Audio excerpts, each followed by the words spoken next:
Olá pessoal, sejam bem-vindos a mais um vídeo do canal.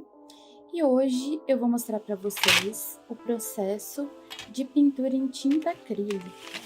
Essa tela aí que eu vou pintar, gente, é uma entrega de um trabalho de um curso que eu tô fazendo de ilustração. Eu resolvi mostrar para vocês todo o processo, aí desde o rascunho, vocês estão vendo aí agora na tela, o rascunho que eu fiz, né? Vocês vão ver que, na verdade, a pintura final vai ficar bem diferente desse rascunho aí. Mas eu quis mostrar pra vocês, né? Desde o comecinho, os materiais que eu uso. Aí eu tô separando a toalhinha, que eu sempre uso pra secar os pincéis, num pedaço de papel pra testar as tintas, o prato pra misturar as tintas, porque eu não tenho godet, e um copinho d'água e os pincéis. E essa é a tela. É uma tela quadrada de... Se eu não me engano, essa é de 20 por 20. A proposta do exercício qual era, gente? A gente fazer uma pintura figurativa ou abstrata que fosse em cores chapadas, porque a tinta acrílica tem essa possibilidade, né? Você pode tanto fazer uma coisa super cheia de nuances, né? Luz e sombra, volumes, quanto você pode fazer em cores chapadas. O que isso quer dizer?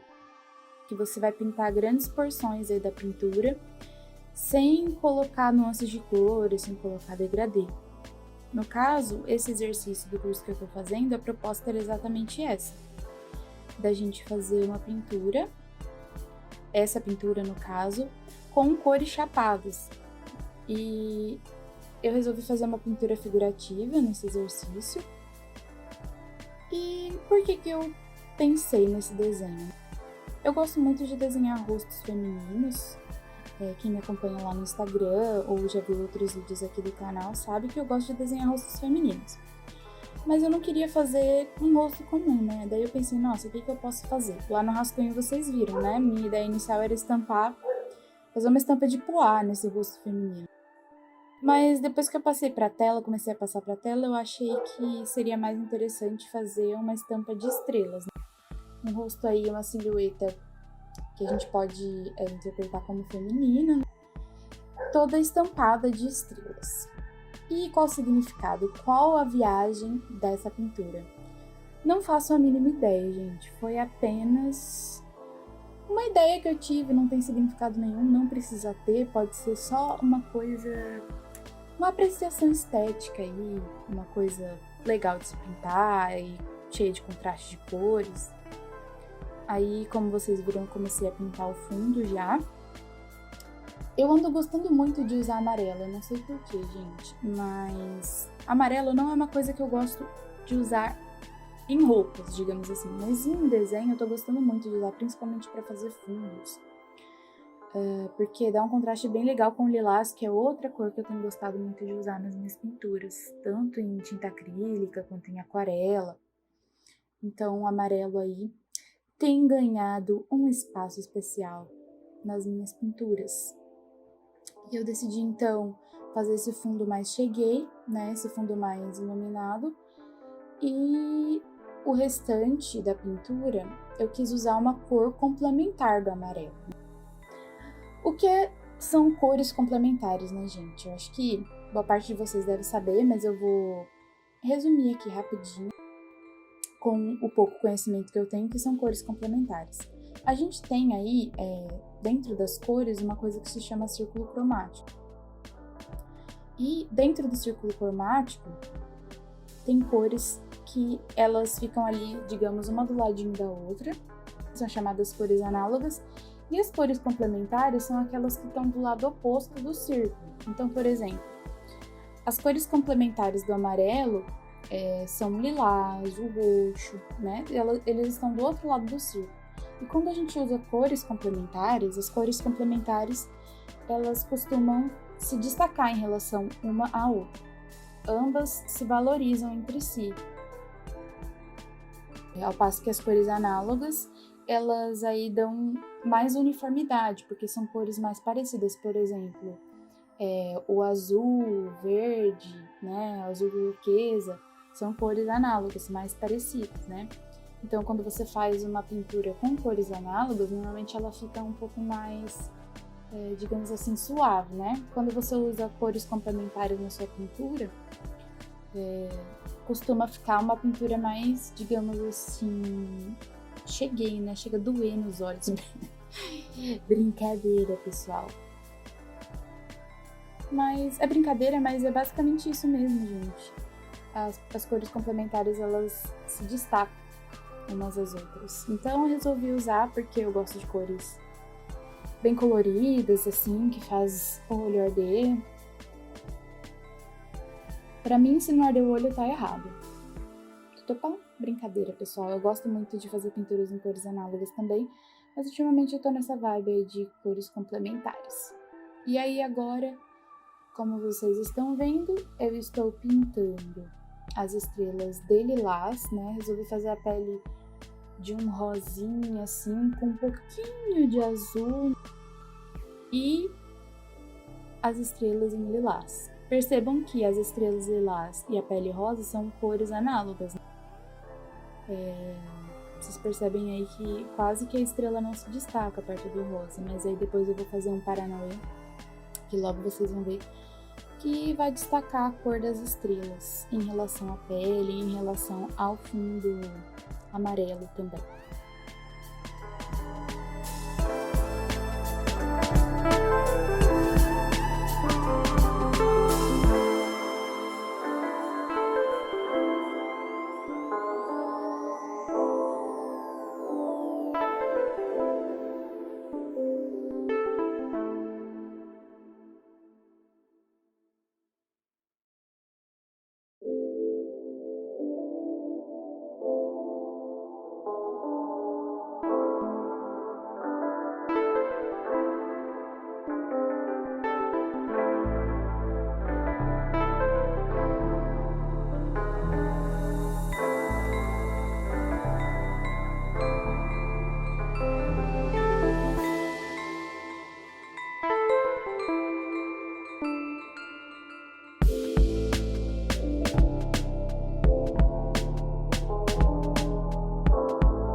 E depois que eu pintei, então, as estrelas de lilás, eu fiz uma misturinha com esse mesmo lilás aí que eu tava usando para pintar as estrelas. Eu adicionei um pouquinho mais de vermelho e azul e coloquei um pouco de preto para chegar nesse roxo aí mais fechado, para conseguir fazer o contorno das estrelas, né? Para destacar um pouco as estrelas do fundo rosa, né? Senão elas ficariam muito ali discretas em relação ao rosa do rosto, né? Então eu resolvi fazer esse contorno para dar destaque. E foi uma coisa que deu um pouquinho de trabalho, assim, não deu tanto trabalho, mas deu um pouquinho.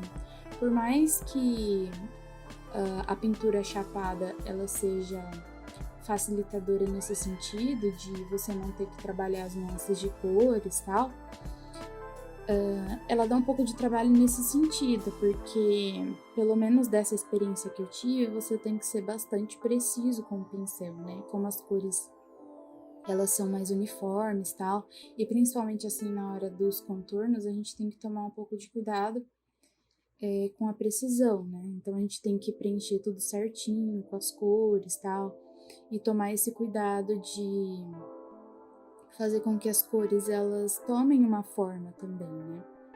Porque senão fica só um pouco de várias cores chapadas, misturadas, né? E a gente não consegue delimitar as formas que a gente está pintando, né? Sejam elas formas figurativas ou formas abstratas, né? No caso dessa pintura, foi uma pintura figurativa.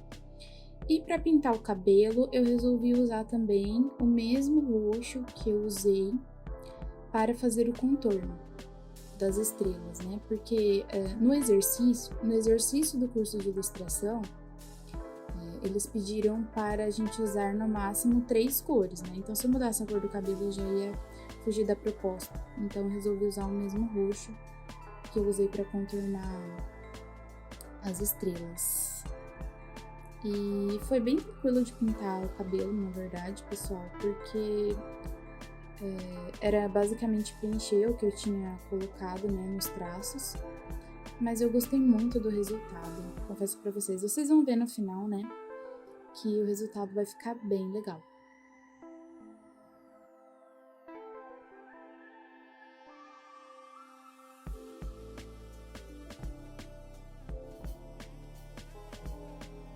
E a tiarinha, eu resolvi pintar de um roxo ainda mais escuro, né? Aí na tela tá parecendo preto, mas na verdade é um roxo bem escuro mesmo. Eu coloquei bastante preto.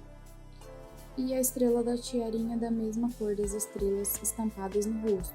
Aí vocês vão ver agora, né, que eu resolvi pintar mais estrelas, mais formas pra fora, né, dessa imagem figurativa que eu tinha pintado, porque eu achei que ia ficar legal. Eu achei que ficou um pouco vazio, né, só o fundo todinho amarelo chapado, sabe? Então, no final mesmo, quando eu tava quase finalizando a pintura, eu resolvi fazer essas formas aí no fundo, estrelas. E eu achei que o resultado ficou bem legal, né? Deu uma complementada boa na pintura, né? Não foi uma coisa que eu previ no rascunho, mas eu gosto, assim, de ser livre, digamos assim, depois que eu vou pra tela. Às vezes eu não respeito muito o rascunho que eu fiz, mas faz parte, assim, o rascunho é importante pra gente se planejar e não ir, assim, às cegas pra tela ou pra folha final. Mas eu gosto também de me sentir livre para fazer as alterações que eu achar que devem ser feitas, né? E é isso, gente. Foi basicamente isso esse vídeo. Eu espero que vocês tenham gostado desse exercício aí com tinta acrílica. E se vocês gostaram do vídeo, deixe seu comentário, curtam o vídeo. E se vocês fizerem uma pintura em tinta acrílica, me marquem no Instagram, @amandagatoart, tá bom? Um abraço e até o próximo vídeo!